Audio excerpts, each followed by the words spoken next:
Warning, this video is not suitable for all ages. Viewer discretion is advised. মায়ের ডাক শুনে আমি উঠে ফ্রেশ হয়ে নিলাম। তারপর নাস্তা করে বেরিয়ে পড়লাম ভার্সিটির উদ্দেশ্যে। সোজা চলে গেলাম আমার বেস্ট ফ্রেন্ড হাদিবদের বাসায়। হাদি তো আমার সাথে জার্নালিজম নিয়ে পড়ছে। আমাদের আরেকজন বেস্ট ফ্রেন্ড আছে, নাম রাহা। রাহা একটু আগে কল করে বলেছে ও ভার্সিটিতে পৌঁছে গেছে। আমি হাদিবকে নেওয়ার জন্য ওর বাসায় এসেছি। কলিং বেল চাপতেই হাদিদের আম্মু দরজা খুলে আমাকে দেখে একগাল হেসে বলল, ইসমা আয় মা, দেখ তো কতক্ষণ ধরে হাদিদকে ডাকছি, এখন উঠছে না ঘুম থেকে, এখন তুই পারবি ওকে জাগাতে। আমি হেসে বললাম, ঠিক আছে আন্টি, আমি দেখছি। এই বলে বাসায় ঢুকে হাদিদকে কল দিলাম আন্টির সামনে। হাদিদ ঘুম ঘুম চোখে কল উঠিয়ে বলল, হ্যাঁ হিসমা, আমি পথে আছি, 5 মিনিটের মাঝে আসছি। আমি বললাম, হারামি, আমি তোর বাসায়, আর তুই এখন কম্বলের নিচ থেকে ফোন উঠিয়ে বলতেছিস তুই পথে আছিস? আন্টিও হেসে দিল তার ছেলের এমন ডাহা মিথ্যা কথা শুনে। হাদিদ লাফ দিয়ে উঠে বলল, তুই আমার বাসায় চলে এসেছিস, আগে বলবি না? তুই 2 মিনিট ওয়েট কর, আমি 10 মিনিটে ফ্রেশ হয়ে আসছি। আমি হাসতে হাসতে সোফায় বসে ফেসবুকিং করতে লাগলাম। একটু পর হাদিদ রেডি হয়ে তার রুম থেকে বের হয়ে বলল, তাড়াতাড়ি চল, তোর জন্য প্রতিদিন দেরি হয়। আমি একটু রাগান্বিত ভঙ্গিতে বললাম, আর একটা কথা বললে তোর মুখ ভেঙে দেবো আমি। ঘুমিয়ে ঘুমিয়ে বলা হয় আমি পথে আছি? আমার মনে হয় সাংবাদিক না হয় আমি পুলিশ হলে ভালো হতো, থানায় নিয়ে তোর ডিম থেরাপি দিতে পারতাম। হাদিদ বলল, তুই আমার ডিম থেরাপি দিতে আইলে আমি মনে হয় দাঁড়িয়ে দাঁড়িয়ে আঙুল চুষতাম। আমি বললাম, তুই কি করতি? হাদিদ বলল, আমি দৌড় দিতাম খিচ্চা। এবার আমি হেসে দিলাম। আন্টি বলল, তোরা কি এখন দাঁড়িয়ে ঝগড়া করবি নাকি ভার্সিটি যাবি? তোদের আজকে কি একটা প্র্যাকটিক্যাল এক্সাম? আমরা দুজনেই তাড়াহুড়ো করে বের হয়ে গেলাম বাসা থেকে। ভার্সিটি গিয়ে দেখি রাহা আমাদের জন্য অপেক্ষা করছে ক্যান্টিনে। আমরা এগিয়ে যেতেই ডজনখানেক কথা শুনিয়ে দিল দেরি করার জন্য। আমরা চুপচাপ দাঁড়িয়ে ওর কথা শুনে শেষে বললাম, তোর বয়ান শুনে আমার হাসি চলে আসছে দোস্ত, অনুমতি দিলে একটু হাসবো। রাহা আরও রেগে গিয়ে বলল, ধুর, তোদের সাথে আর কথাই বলবো না, সবসময় ফাজলামো। হাদিদ বলল, আচ্ছা এখন তাড়াতাড়ি চল, স্যার আমাদের জন্য হয়তো অপেক্ষা করছে, কে একটা প্র্যাকটিক্যালের কথা বলেছিল গতকাল। রাহা বলল, স্যার কখন চলে গেছে আমাকে প্র্যাকটিক্যাল বুঝিয়ে দিয়ে, এই জন্যই তো তোদের উপর রাগ হচ্ছে অনেক। পরীক্ষা জানা সত্ত্বেও কেউ তো দেরি করে আসে নাকি? স্যার তো আমাদের আব্বা না যে আমাদের জন্য সারাদিন অপেক্ষা করবে। আমি আর হাদিদ দুজনেই মন খারাপ করে একটা টেবিলে বসে পড়লাম। রাহা এসে বলল, হয়েছে, এখন প্যাচার মতো মুখ করে বসে থাকলে হবে না। স্যার বলেছে আমাদের 3 জনকে এমন একটা নিউজ কভার করে আনতে হবে যাতে সে বুঝতে পারে আমরা জার্নালিজমের জন্য সম্পূর্ণ প্রস্তুত। এটা শুনে আমার খুশি হলেও পরে ভাবতে লাগলাম, এমন কি নিউজ কভার করব যাতে স্যার ইমপ্রেস হয়ে যাবে। ভাবতে ভাবতে রাহা বলল, আমি একটা নিউজ জানি। কয়েক বছর আগে জঙ্গলের ধারে রাস্তায় একটা নগ্ন মহিলাকে আধমরা অবস্থায় পাওয়া গিয়েছিল। মহিলাটার নাম ছিল শিফানা। ডাক্তাররা যখন তার চিকিৎসা করছিল তখন তার ভয়ঙ্কর আক্রমণে একজন ডাক্তার এবং নার্স মারা গিয়েছিল। সে স্বাভাবিক ছিল না, একদম হিংস্র পশুর মতো ছিল আচরণ। তাকে মেন্টাল হসপিটালে চিকিৎসাধীন অবস্থায় রাখা হয়েছে এখনো। এটা দুনিয়া থেকে সম্পূর্ণভাবে গোপন করা হয়েছে। ওই মেন্টাল হসপিটালে আমার দুঃসম্পর্কের এক চাচা চাকরি করে। আমি তার কাছ থেকে শুনেছিলাম এই ঘটনা। এখন আমরা যদি শিফানা নামের ওই হিংস্র মহিলার জবাববন্দি নিয়ে এটা নিউজ কভার করতে পারি তাহলে এটা নিশ্চয়ই স্যারকে ইমপ্রেস করবে।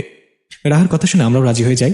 সত্যি, যদি কোনোভাবে শিফানা নামের ওই মহিলার জবানবন্দি নিতে পারি তাহলে এটা হবে আমাদের জন্য সবচেয়ে বেস্ট নিউজ কভার। আমরা ঠিক করলাম আগামীকাল সেই মেন্টাল হসপিটালের উদ্দেশ্যে রওনা হব। হসপিটালটা শহর থেকে অনেক দূরে একটা শুনশান গ্রামে অবস্থিত। সেই গ্রামের নাম সৈয়দপুর।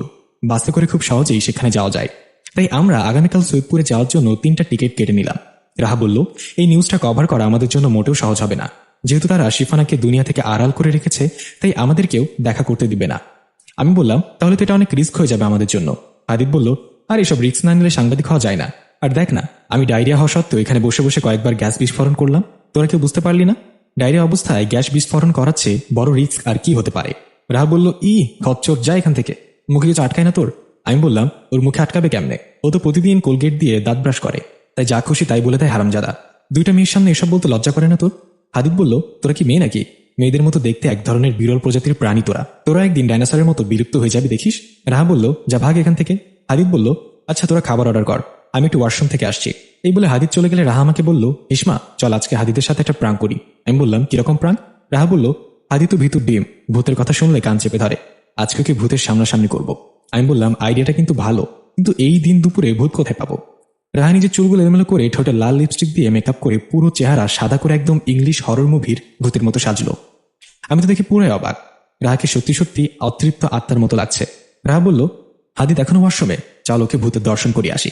এদিকে দেখা গেল হাদিদ এখনো ওয়াশরুমে যায়নি। পেছনে দাঁড়িয়ে লুকিয়ে হিসমা রাহার পুরো প্ল্যান শুনে হাসতে হাসতে বলল, আয় আমাকে ভয় দেখাতে, আজকে ভূতকে আমি পানিতে চুবিয়ে মারবো। এই বলে হাদিদ তাড়াতাড়ি ওয়াশরুমে চলে গিয়ে রাহা আর হিসামের জন্য অপেক্ষা করতে লাগলো। হাদিদ বেসিনের সামনে দাঁড়িয়ে আয়নার দিকে তাকিয়ে হাসছিল আর ভাবছিল কিভাবে রাহাকে ধরে উদুম কেলানো যায়। তখনই আয়নার ভেতর থেকে টুকটুক করে শব্দ হলো 2বার। হাদিদ একটু চমকে গিয়ে আয়নার দিকে তাকালো, কিন্তু শব্দের উৎস খুঁজে পেল না। এরপর হঠাৎ করেই ওয়াশরুমের লাইটগুলো জ্বলতে নিভতে শুরু করলো। হাদিদ ভাবলে এগুলো নিশ্চয়ই হিসমা আর রাহা করছে, তাকে ভয় দেখানোর জন্যই। তাই হাদিদ একটু হেঁটে সামনে চলে গেল, কিন্তু দেখা গেল আয়নার ভেতর থেকে হাদিদের প্রতিবিম্ব এখনো ঠায় দাঁড়িয়ে আছে। এটা হাদিদ খেয়াল করলো না। হাদিদ একটু হেসে বলল, রাহা, আমি জানি এটা তুই করতেছস, ভয় দেখানোর বাদ দিয়ে আমার সামনে আয়। হঠাৎ হাদিদের পেছনে একটা হাসপাতালের সাদা পোশাক পরা মহিলা এলোমেলো চুলে এসে দাঁড়ালো, চুল দিয়ে তার মুখ ঢাকা। হাদিদ বুঝতে পারলো পেছনে কেউ আছে। সাথে সাথে তাকিয়ে দেখলো কেউ একজন দাঁড়িয়ে আছে। হাদিদ ভাবলো এটা হয়তো রাহা, কিন্তু রাহা ভেতরে আসলো কখন? হাদিদ তো ওয়াশরুমের দরজার দিকে নজর রেখেছিল। তবু হাদিদ বিষয়টাকে পাত্তা না দিয়ে বলল, রাহা, আমি জানি এটা তুই, আর এটা ছেলেদের ওয়াশরুম, কেউ দেখলে খারাপ ভাববে। এটা শুনে মহিলাটা কেমন যেন গঙ্গানির মতো শব্দ করতে লাগলো। হাদিদ বলল, কি হয়েছে? খাবার হজম হয়নি? দেখ, তোরা যে আমাকে ভয় দেখানোর প্ল্যান করেছিস সেটা আমি জানি। এখন তোর এই বিচ্ছিরি মেকআপ ধুয়ে বাইরে আয়, আমি যাচ্ছি। কাল আমাদের সৈয়দপুর যেতে হবে, কেউ দেখার আগেই চলে আয়। এই বলে হাদিদ বের হয়ে গেল ওয়াশরুম থেকে। মহিলাটা ধীরে ধীরে ধোয়ার মতো হয়ে আয়নার মাঝে ঢুকে গেল। হাদিদ ক্যান্টিনে ফিরে এসে থমকে দাঁড়িয়ে গেল।